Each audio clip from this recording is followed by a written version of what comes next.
to this week's Mastery Monday. My name is Eliza Gelman, and in Mastery Monday, we have quick 5 to 7 minute episodes with little bits or tips that hopefully will help you get inspired, motivated, or simply find new ways to master your wellness from the inside out. Truth be told, I got onto this podcast. It is Sunday at 7:30 p.m. The sun is going down. I have groceries I have not unpacked. I have bags I haven't unpacked, laundry that needs to be folded. You know the Sunday ritual. Before everything is clean and settled and calm, there is the storm. And I'm in that storm. And I thought, I have no idea what I'm going to talk about today. We're still doing 75 Day Hard. Jason and I are still doing 75 Day Hard, where we do, you know the drill, 2 workouts, 10 pages of a nonfiction book, blah, blah, blah, blah, blah.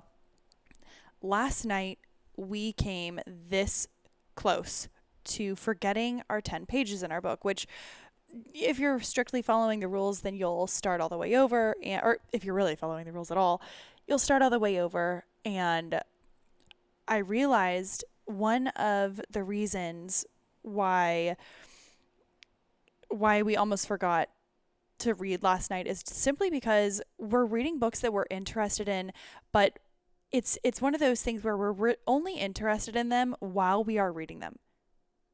We aren't incredibly inspired to get up, grab the book, and dive in, nose buried in the books, like one of those books that you cannot put down. I remember the first time I read Harry Potter. We all have that book where if we could read that book again for the first time, it would be amazing, and we would do it all the time.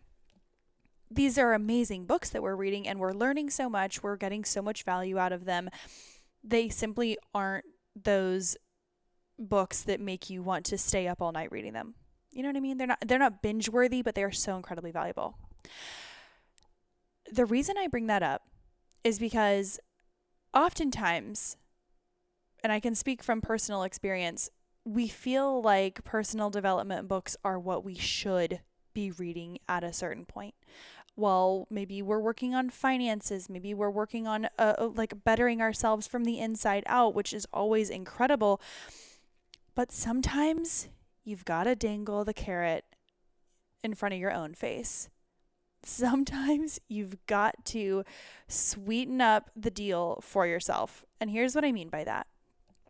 When it comes to getting motivated for the gym, we all know that it feels better when you know you have a cute workout outfit or new workout clothes and you want to wear them to the gym. You're like, oh my gosh, I want to go to the workout right now. I have new workout clothes, or I feel cute. We all know that it's easier to eat healthy if the food is beautiful and colorful and delicious. The same goes for reading. If you want to get into the habit of reading, but you feel like you should be doing this the way you feel like you should be eating healthy, should be working out, sweeten the pot by finding a really, really hot, just fiery, captivating fiction book. You can trigger that excited reading muscle in your body with the nonfiction book. I'm guilty of it. I read Fourth Wing. We're all on the Fourth Wing journey. If you've heard about it, it's like fairies and dragons and magic, and it sounds so lame, but I am telling you, it is becoming a cult favorite for a reason. So here's what I'll do. I will read 10 pages of my personal development book as a unlock to get to this book. To get to the fiction book. What I'll do is I will start with the fiction book and get myself into it. I'll get hooked. And then I'll say, okay, I'm hooked. And this does take a little bit of willpower, I will say. But you get yourself hooked on any kind of book. Whatever kind of book you enjoy reading the most. Maybe it's like smut. Maybe it's sexual romance or an easy beach read or something about gossip, a cool autobiography. Or some type of fiction, Harry Potter, whatever it is. Read Harry Potter again.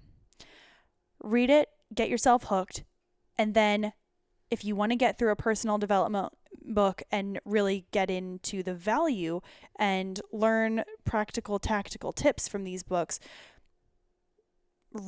tell yourself that, okay, once I read 10 pages or a chapter or whatever number, page, amount, or whenever you see real value, like, hey, I've gotten 20 minutes of reading with this book and that's great. Now I'm going to reward myself with the nonfiction book. There is nothing better. And if it means getting an audiobook for the fiction, I would still say read the 10 pages in an actual book, just because there's something about it that helps you absorb the information and the knowledge better. Like, you read things over multiple times. I'm also fully aware. I don't have children running around. I have a slight more luxury of time. I still work full time. We travel a lot. We've got a lot going on, but I understand it's definitely a privilege. Like, if you have kids running around and they're at nap time, there's probably other things that you're going to be doing. However, if you are in this book rut, you want to be more of a reader, you want to get these personal development books, but you just can't get away from the fiction, you can do both. You can do both. Dangle the carrot, sweeten the pot for yourself, make the self-help, personal development, motivation, knowledge book, make it sweeter. Make it your unlock to get to the good stuff. It's like your vegetables before the dessert. That has been a mini Mastery Monday. It's super relevant in my life right now. Maybe it will be relevant in yours. I hope that it is. I hope that you've enjoyed this, and we will talk to you this coming Thursday and next Monday for Mastery Monday.